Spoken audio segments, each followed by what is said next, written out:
Allergies, itchy eyes or skin, cold or sore throat, tummy trouble, aches and pains? Think pharmacy first.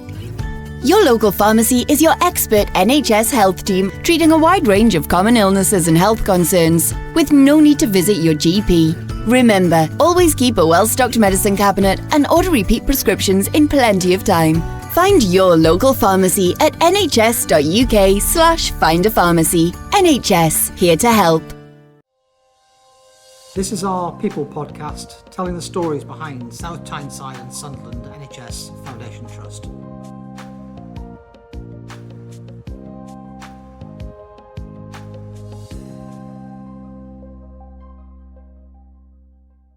Hello and welcome to this episode of our People podcast. I am joined by Rafaela Schelle, who is a specialist orthoptist and orthoptic department manager here at Sunderland Infirmary. Welcome. Oh, hello, thank you. Brilliant. So why don't you start us off by telling us a little bit about your background, how you came into this job, what inspired you, and we'll take it from there. Yeah, certainly. So thank you, Fiona, for having me on the People's Podcast. So it's an interesting one because when you speak to different orthoptists, I feel as though every orthoptist has a story as to what got them into this profession, because it is such a niche profession, shall we say. It's one that most, I'd say actually, the majority of our listeners might not have heard what orthoptics is as a profession. It sounds like a lot of other specialities that we have within the trust: orthopedics, orthotics, optometry, ophthalmology, but it's quite niche. So from my perspective, I didn't grow up knowing about it. I knew about optometry, the need for glasses.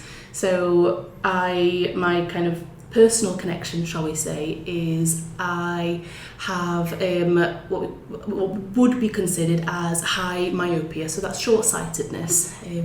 You wouldn't know because you'll never see me in my glasses. I'm always in my contact lenses. And I have needed glasses from a very young age, and my mum was also very, very short-sighted, in fact.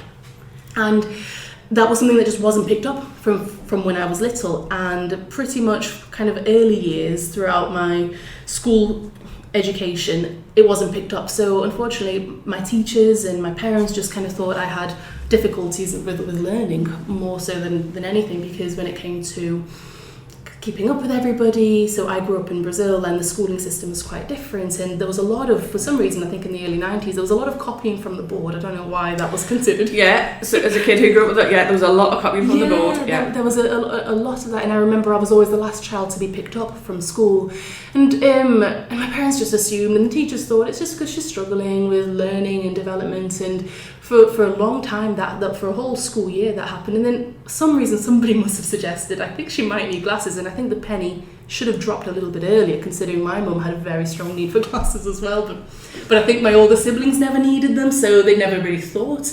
But actually it is hereditary. We know if you've got a parent with a strong need for glasses, it's quite likely that one of the children will as well.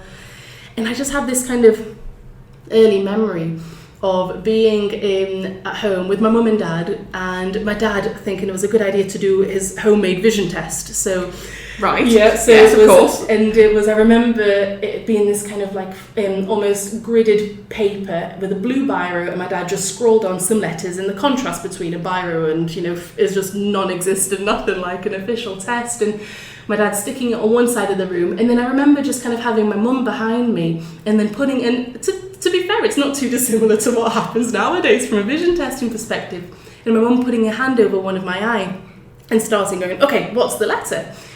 And having kind of what I would say in the most endearing way, tiger parents, where it was very much, go on, what's the letter? Read it, what can you see? And I said, can't see it, I can't see it. And they said, yes, you can, go on, really try, because I think from a parent perspective, you just want your child to be able to see. You just want them to be able to be at the same level as everybody else. That's just human instinct. And then I think the penny quickly dropped that actually she can't see. She's really struggling. How old were you then? So I think I went into classes at the age of 4. Ah, right, okay. Yeah, so quite little, but the short-sightedness had developed quite a lot by that stage. I went into quite a strong prescription from early on.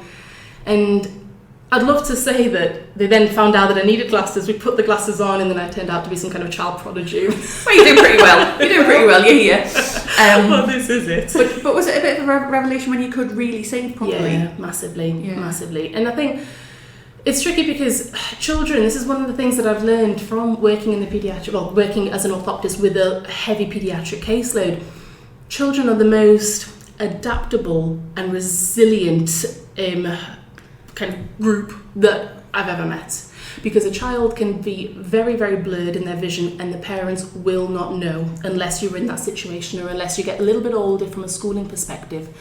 So then I kind of ended up with having to visit the optometrist every year, and then going, I'm really interested and looking forward to my optometry appointments, thinking, I'm really enjoying this, and thinking, when I grow up, I'm going to work with eyes. I see. Yeah. And we've said that, we spoke to Chris Steele, and that's a really good episode. He's a fantastic person to have had a chat to, and he had a similar situation to you. I think he was a bit older, he was a teenager, but he didn't realise that he couldn't see things until he could see things, and then was absolutely fascinated by that, and that's how he developed his career. So there we go. So out of curiosity, I think I've asked this question before, might have even asked Chris, what age should our children have eye tests from? I know that you were obviously 4, and that's probably quite little, isn't it? Yeah, so from a national standpoint, we don't have a kind of a nationally reinforced what we call vision screening program. So there is guidelines in terms of, we say that in an ideal world, every area in the country should be testing ages 4 to 5. So that's reception year. But you'll hear this term a lot, the postcode lottery. Depending on the area that you're in, you might not be as fortunate to have this kind of, because it's not a mandatory test. So really, the research says that between the ages of 4 to 5, every child should have a vision assessment. Here at South Tyneside and Sunderland Foundation Trust, we do have the vision screening programme, and we have had for over 15 years. So our children in our local area, they will have this test where we go out to the schools and test every single children in the area. There we go. So we're going to come back into how you then develop your career in a second, but why don't you tell us a little bit about what orthoptics are, what kind of conditions you help treat, and how would a patient find themselves here in our care? Because people obviously get in touch with us sometimes by emails and by Facebook Messenger to ask if they can have appointments, but there is ways and means. So why don't you tell us what orthoptics are to start off with? Certainly. So I think this is quite an interesting one in terms of just kind of the origin of orthoptics. It's something that hasn't been around for hundreds and hundreds of years, but so in terms of just kind of breaking down the name orthoptics, it stems from the Greek words where ortho meaning straight and optikos meaning sight and eyes. So if we were to kind of look at it from a very basic, with dealing with straight eyes, so ensuring that people have what we call binocularity, so having two eyes working together at a similar level in order to give them depth perception. So from the history of orthoptics as well, I was doing a little bit of research because I was quite interested as well to say, well, where are the earliest practices recorded? And it kind of goes as far back as the 19th century, where it was first written, the practice of orthoptics, and it was written by a French ophthalmologist called Louis-Émile Javal, and he's considered to be apparently the godfather of orthoptics. Oh, there we go. Good little history lesson. Very good. So so in terms of how a patient would find themselves within our department, so we're very fortunate as a profession that we have both paediatrics and adult cases. So we're very lucky because we have a good mix. Yeah, it's a good mix, and the presenting features can be quite different. So from a paediatrics case, we tend to deal with, the majority will fall into kind of different categories. The first one being what we call strabismus. And strabismus is another term for, you might have heard, squint. Yep, so an eye that deviates. So an eye that drifts in or drifts out or up or down. And a child might present because all of a sudden a parent says, I'm noticing an eye drifting. And there's something not quite right with the alignment of the eyes. And from those cases, the underlying reason as to why their eyes are drifting can sometimes be because that child needs glasses. And because they need glasses, sometimes they're over-focusing. They're focusing more than they have to because they don't have the lenses in front of their eyes. So they're focusing more than they have to, and sometimes that brings the eye in more than the eye needs to come in, and they see that and they notice that squint.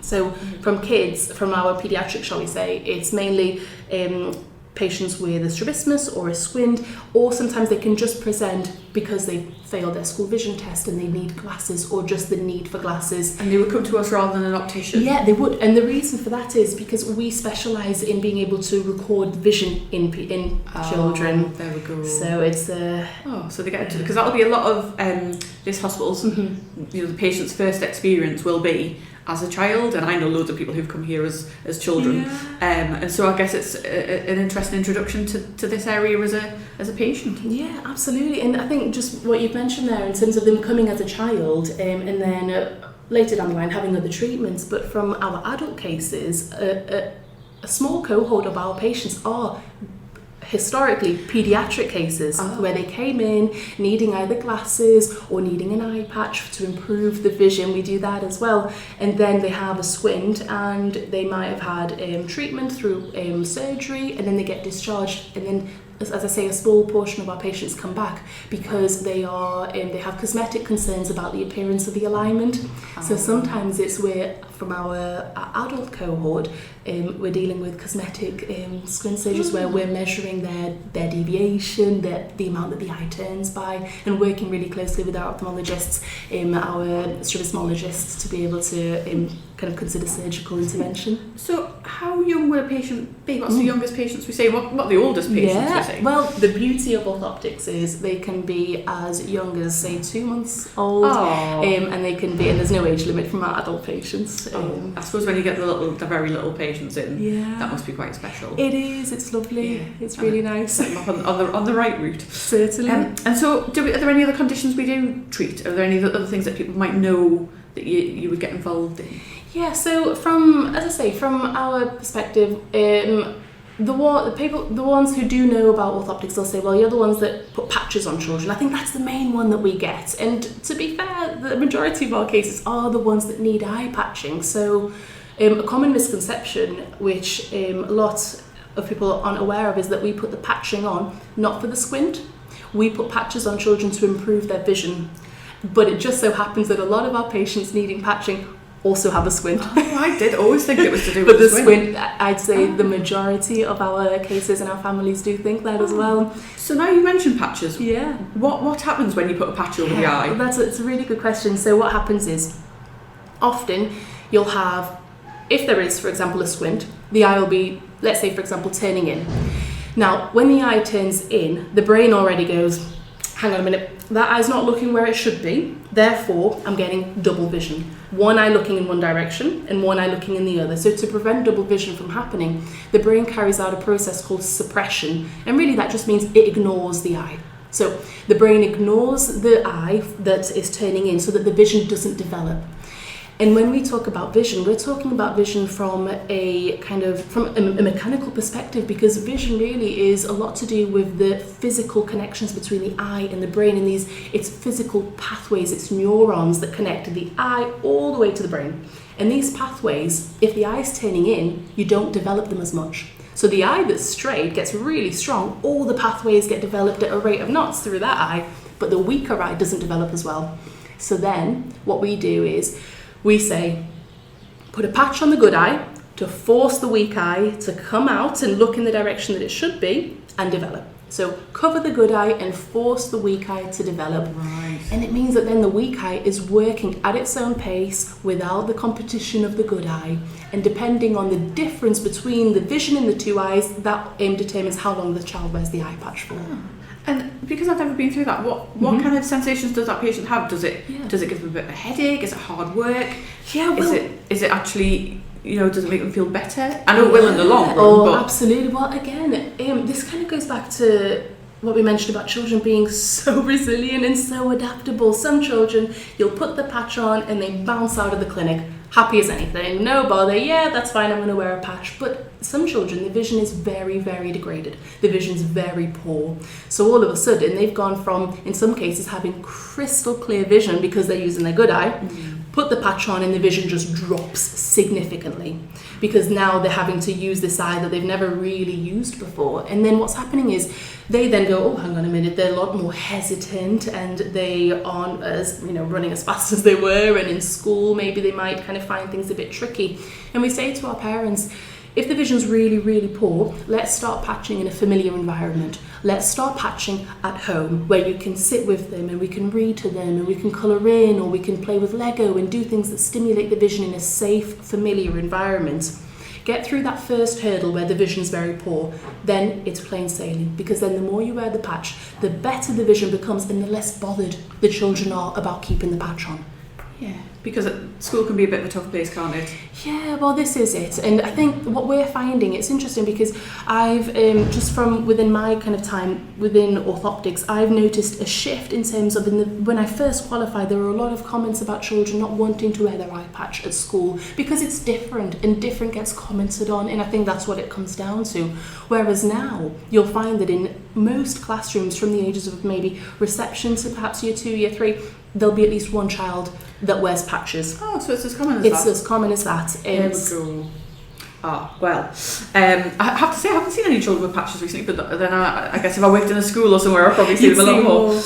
But yeah, I remember other kids at school had patches and never quite understood what was going on there, so that's really useful. So you've been at Sunderland Infirmary for how long now? So I've been here for coming up to 8 years. Good stuff. And so how did you train and develop your career? Yeah, so I qualified from Sheffield University. So at the time when I did my orthoptics degree, there were only 2 universities that did the course, Liverpool and Sheffield. And growing up in Sheffield, I thought, I really want to stay. I want to go to university here. So I found out about the course and qualified in 2013. And then I remember when we were at university, and it's that kind of, that when you're coming up to qualifying and your tutors are saying, go where there's a job, don't be picky. If you live in the north, be prepared to go to the south. And some of my kind of peers was, no, I want to stay up here, which is understandable. And I thought, I want a job, I will go where the job takes me. And I remember an interview or a job coming up for Bournemouth in the south coast, and I thought, well, I've never been, must be nice. So I went for the interview and I got the job there. So that was where I first started working, and I was there for 3 years. And I think working in that hospital is where I really got to kind of bed down my orthoptic kind of learning, but also learning that actually doing orthoptics as a student, going on placement, is a whole different kettle of fish to actually working in a hospital and dealing with patients without the safety net of your tutor behind you, and you're making tricky decisions or kind of making tricky calls, and that was a steep learning curve. But when I worked in Bournemouth, I remember, because it was the wider hospital, so it wasn't a separate ophthalmology unit, it was just part of the main hospital. I found that there was definite kind of benefits to that. One being, when a patient comes to you, they might have little to no ophthalmic history, but they might have a set of notes that is very large.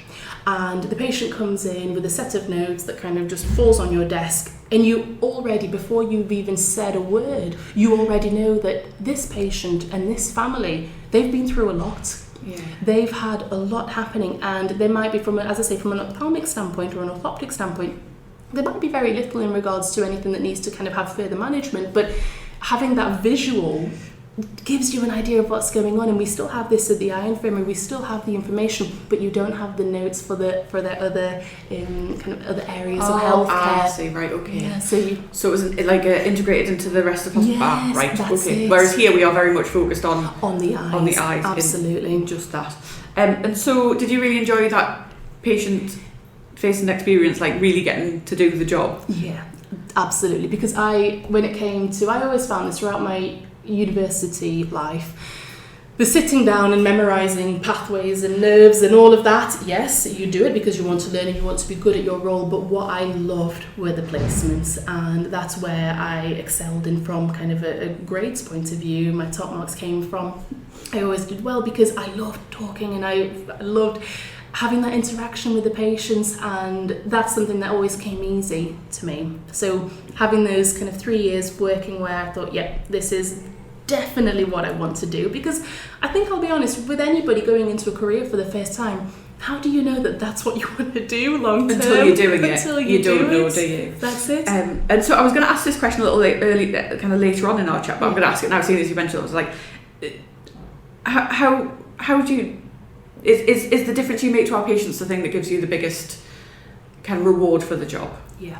And what kind of feedback and what kind of comments and what kind of advancements have you seen in their lives? Yeah, so I feel from our working within our area, we are very, very lucky because we start working with paediatric patients that get referred in from a very young age, and you do develop a relationship with the kind of with the patients and the families because you're seeing them so regularly, and it's not a one-stop shop.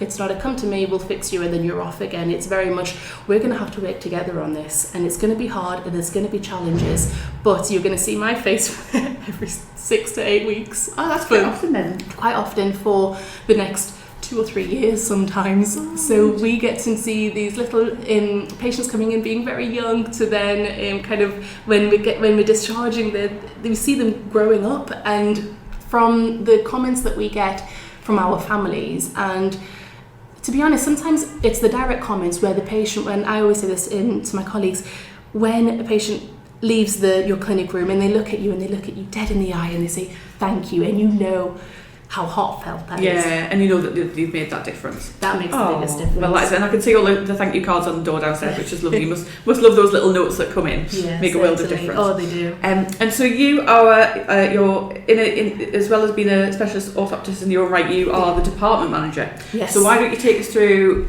like what other jobs are in the team and what you kind of do overall? Yeah, certainly. So we are very lucky because we're so specialist that as what would be a tertiary referral centre for us, we're getting patients with all different conditions. So we have, let's say, from our adults patients, we are fortunate that all of our orthoptists are able to see a wide mix. So we have orthoptists that have specialist interests in different areas. So we have one orthoptist that specialises within our stroke patients, where they visit the stroke ward because there's a lot of associated eye conditions with patients who have had a stroke, and being able to go and visit them on the ward and just to be able to tell the staff members that were working alongside that patient to say, by the way, I found that they might have a little bit of visual field loss, or a hemianopia is what we'd say. So when we're approaching them, let's approach from the left-hand side or the right-hand side and put in practical applications straight away. Might help for the next 3 weeks as that patient's recovering, and for family members to be able to help as well.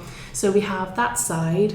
We also have the neuro side, which is linked to, and we're very lucky here at the Infirmary to have a specialist neuro-ophthalmologist, and we have orthoptists working alongside our neuro-ophthalmologist too. So we have patients coming in who have long-standing neurological conditions that also develop double vision, and we're managing them from that side. And we have one orthoptist that's really interested in patients with SCN, so that's more from a paediatric side. And we have a specialist clinic here that happens where the patients come in and they see an orthoptist and an optometrist at the same time, who both are brilliant at what they do and are able to provide a service where the patients who have additional needs there's kind of modifications that can be made for these patients. So there's a wide range of clinics that we have, and at the moment our clinics, what I like at the moment is that we have what we call our general orthoptic clinics. And in a general clinic you might have a paediatric or you might have an adult. So the change between 1 minute you're on kind of almost on your knees bringing out all these kind of targets and toys to get this little one's attention, and then the next you're having a really kind of in-depth assessment, trying to really pinpoint very fine movements of a patient's eyes to try and get prisms to try and align their double vision, and then the following patient might be something completely different. So at the moment we're lucky that we have this, but I think moving forward we might have to kind of start separating where it's either just a paediatric clinic or just an adult clinic as well. And you're out and about quite a lot, aren't you? So yes. there's a map downstairs, so we've got, let's see if I can remember, Peterlee, Hartlepool, Washington, Durham Treatment Centre, Palmer Community Hospital in Jarrow, and South Tyneside District Hospital. And you mentioned Hartlepool. So so that's 6 other places in addition, 6 if I can count, in addition to your base here at Sunderland Infirmary. Yeah, that's it. And speaking with our appointments manager, you must have a very busy time. I was saying, out of the other departments, I said, because we're trying to set up clinics and trying to always set up new clinics, and I said, what's the protocol for the outreach clinics? And my colleague in appointments was saying, no, I think orthoptics do the most outreach clinics because, but I think that's related to the cohort of our patients. So I'd say easily 60% at least of our cases are paediatrics. And if you're thinking, these are working families for a lot, and families with young children who might not necessarily be able to travel as far. So outreach clinics, if we're wanting the attendance and if we're wanting patients to be able to attend on as regular basis as they need to, we need to make it easy for them. So having these clinics near their not on their doorstep but close but nearer by, to home. Yeah, it makes a difference. But also the team love it. The team love being out there in the community, and it definitely gives you this variance in your job role as well. Yeah, because there's like geographic, that's quite a long, like Hartlepool takes a while, but you can imagine to minimise that stress on a family of making the travel, because we've discussed this in the podcast and amongst ourselves many times. It's not the easiest site to get to. Even if you've got a car from Hartlepool, you probably talk in the best part of 40 minutes maybe. It is, yeah. So that's a weight off their mind, isn't it? Yeah, absolutely, because we have it's one of our busiest clinics as well in Hartlepool, and we're very fortunate to have our paediatric consultant that does clinics in Hartlepool as well. So a lot of the care can be done in one place, and they don't ever have to come to our base unless they're requiring surgery. We have the theatres here. So some patients that we have might never touch base with Sunderland Infirmary, but they'll have their whole kind of treatment done in one of our peripheral sites. Yes, very good. We're taking it to the people. Fantastic. That's it. And so, in addition to the orthoptics, are there any other members of your team we need to give a shout out? Is that everybody that you've already taken care of? I don't know whether there's any other job roles.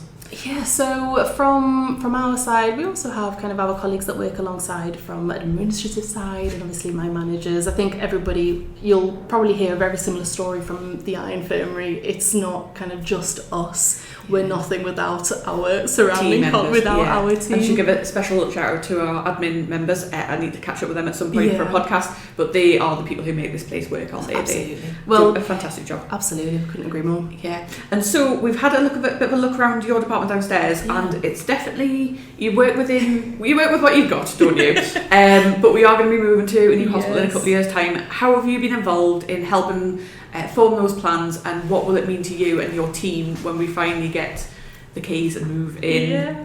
It's a big task, but it's really exciting. It is really, really exciting. I think ever since we heard that we were going to be moving, the mood just lifted. The mood was never down, but it's this excitement, it's this buzz of we're going to move and we're going to be in this all singing and all dancing hospital. And our involvement, hearing what other members of our team have said from other areas within our directorate, I feel as though everybody feels they have been involved. I personally, from an orthoptic perspective, feel as though our comments and our requirements or our requests have been heard. And from the beginning, I'd say it was very much, okay, let's start from the bottom up. What do you need? What does your day-to-day clinical processes look like, and what are you going to need? So it wasn't this is what you're going to have. It was very much, in order to do your role and to be able to expand as well, what are you going to need? And I remember us having a staff meeting, and I wasn't in a management post at that time. And I remember my manager at the time saying, okay, so they've asked us, what do we need in terms of rooms? And bear in mind, we have 4 rooms now. And I remember saying, ask for 10 clinical rooms. Well, if you don't ask, you don't get. If you don't ask, you don't get. And I remember we're all having a bit of a chuckle. And the thing is, obviously, you ask for as much as you can and you get what you get. But we've ended up with with the amount of rooms that we need, and we've always been shown what the plans are, where the rooms are going to be. And I think that the way that the new hospital is being built, the structure and the flow is going to be much better. We always say it is going to be built for purpose, which is brilliant, because this hospital was at the time, but things change. Yeah. And even on a small scale, we have changing facilities, but we also have changing facilities for older children as well, which is something that once you're kind of aware of how things are going, you think, yes, that's appropriate, and we need that, and places to park your prams.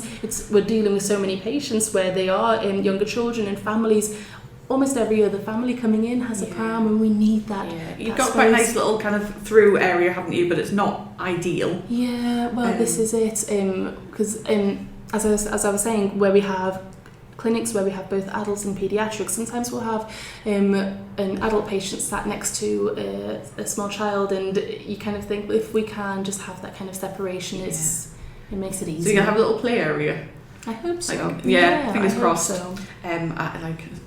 Hopefully I know that there's a lot of thought being going into these kind of waiting areas and things. So I'm sure it'll be lovely for people to have their own little space and to sit and wait for their appointments. Yeah. And so, what will the department actually look like? How's it going to be set out? Yeah. So we're going to have 4 clinical rooms all next to one another, and I've been told, and I've looked at the plans, and these clinical rooms are definitely wider than the ones that we have now. Because they're very long and thin at the moment, aren't They're very long and thin, and I think at the moment if you stand in the middle of the room you can touch both either side of the walls with your hands, because historically vision chart rooms needed to be 6 meters in length, because that's where we test, and historically we didn't have digital vision charts. They were all kind of manual ones that they didn't change. So now that we can have different sizes, we can calibrate different charts so that you can test a vision. It doesn't have to be a long, thin room. So I've been told that we've got 4 clinical rooms, and then we've got 3 consulting rooms coming off to the side as well, plus what's considered an MDT room. And that's going to be, I guess, our equivalent of a breakout room, where we are able to have discussions regarding cases, but away from our patients, so that it's kind of a discussion where we can talk about management plans and share ideas and share our experiences as well. And also that's where joint equipment will go. So equipment that we don't need one in each room, but we still need one in the department. And so where are you going to be in the hospital? Because I think it's got 3 or 4 Yeah, we're on stories. the first floor. You're on the first floor. There you go. Well, you're right in the middle there. Yeah, certainly. And I know that you've been involved in lots of meetings, so you've been part of the wider plans as well. What's that been like? Yeah, so it's interesting because from the wider plan we get to know what's going on in the different areas, which is nice, because I think historically within our department you've come to visit us today, Fiona, we're a little bit at the edge of the current hospital. So when it comes to things that are happening within the wider directorate, sometimes we might not necessarily be in there and learning about what's happening and learning what their challenges are as well. But being involved in the plans for the new build, you get to hear, well, what are the operational challenges that they're having, and thinking, it's not just us. You're all part of the same scenario. Yeah. And so this is the question I always ask, but the answer is always the same. What difference will it make to our patients, and what difference will it make to you as a team? Yeah. Because we are going to be moving to a totally different location. Certainly. I think from a location perspective, it's going to making our service accessible makes the biggest difference. We know that there are so many barriers to accessing a service, and if we can get the physical kind of locality out of it, then already we're dealing with perhaps increased attendance. And working with the paediatric cases, we have a critical time period for visual development. We've got a narrow window for improvement. From the ages of 0 to 7, that's when the brain development is happening, that's when the vision's developing at its fastest.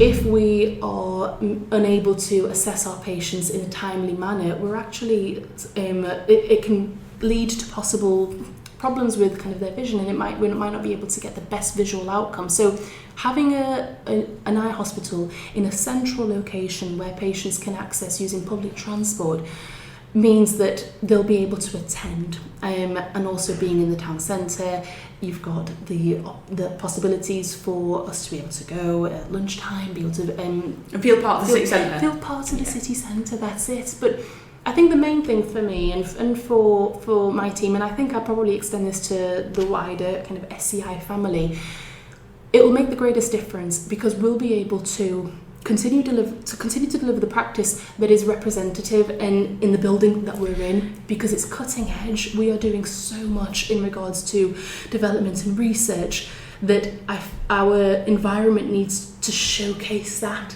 And sometimes when you go in and I think first impressions make a big difference.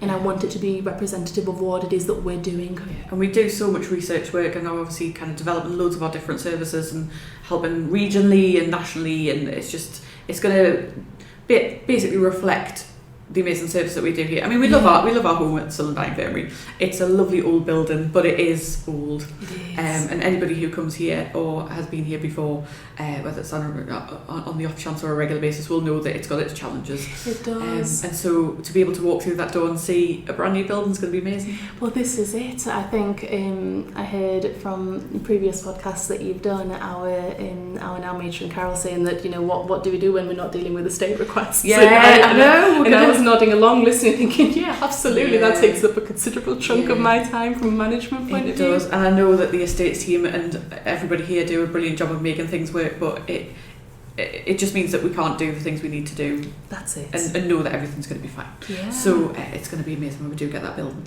And so are you just kind of looking forward to that most, just it being a better place to be? I think so. Just because little things make a big difference. So let's talk kind of climate control in the rooms. Being warm, trying to do an assessment on a child who's getting warm and sweaty and agitated, and you're thinking it's hard enough testing a little one trying to get, and then but actually, because being in some of our other sites where we have, so for example our DTC, we have orthoptic clinics that happen there, and when you go in it's so light and airy and the temperature's always perfect, whether it's the summer or the winter, and I think, gosh, what a luxury to have and that's that. What we're going to have every day. Yes, absolutely. And so what do you love most about your job? I know that you said that you obviously love the kind of the patient contact and getting to know people, but what do you love most about your kind of role, but also what would you say to somebody who's listening to this and is interested in being an orthoptist as a career? What tips would you give? So from what I love most about my job is I genuinely feel as though I've hit the jackpot, because I get to do the two things that I love the most, which is number one, patient contact, and be able to be there and deliver a service and see the changes from our patient's perspective as well, and be able to see vision improve and be able to help a patient's double vision. That to me is what fills my cup day to day. And then secondly, being in a management position. I love that I'm now in a position where I can make changes so that my team can have a fulfilling role. And I say this again and again, if I come to work and I have a team who feel challenged and who feel like they've got opportunities to progress and to grow, and they feel as though they've got all the tools that they need to be able to have a happy and fulfilling role, then I've done my job. That's my perspective, and I've been very fortunate that I have that. I have the support from my senior management, but also I've got the support from my team, and I feel that every day. So that's what I love about my job. Well, that just makes my heart sing. That sounds absolutely lovely. And what kind of career tip would you give to anybody? What's the kind of foot in the door? How would you know that it's the career for you? Well, so from orthoptics, I think if you're somebody, or if you know anybody, so maybe somebody listening might have young children who are coming up to deciding what jobs and what careers to get into. If you're somebody who knows that they want to work in healthcare, and you know that you want to be in there and being able to every day dealing with patients and dealing with challenges and the rewards as well that come with that, and being able to deliver really good care, and you have an interest in paediatrics and also adults as well, but if you have an interest in working with children, you just have this natural kind of talent to be able to engage with young children, and you are interested within the ophthalmology side as well, then I definitely suggest orthoptics, because we don't really get an opportunity to promote our profession. It's one of those where at the moment, so in terms of the universities that are delivering the courses, it's grown now. So when I qualified, it was only 2 universities, Sheffield and Liverpool, whereas now we've got Glasgow, Sheffield, Liverpool, and also UCL as well in London. They're doing a pre-reg course as well, so it's like a fast-track 2-year course. You need a degree prior to doing it, but if you're thinking, well, that's something that you'd want to do, there's that as well. So in terms of where you can train, it's grown. So as a profession, we are definitely growing. But if you're interested in healthcare, you have an interest in vision and eyes and that side as well. But you need to have that kind of draw to work with people in paediatrics. Then I'd say definitely this is the career for you. Everybody from my department, we have everybody absolutely loves what they do. Yeah, you can tell there's a lovely feeling around the department. Everybody seems really happy and chatty and cheery, and it's lovely to kind of pop in. Well, that seems like a really good place to leave for today. Thank you so much for joining us. Oh, thank you so much for having me. Thanks for joining us for this episode of our People podcast. We hope you enjoyed it, and check out our other stories. Hit subscribe to keep up to date with the latest and catch up with what we've been up to on our Twitter, Facebook and Instagram pages. Just search for our name.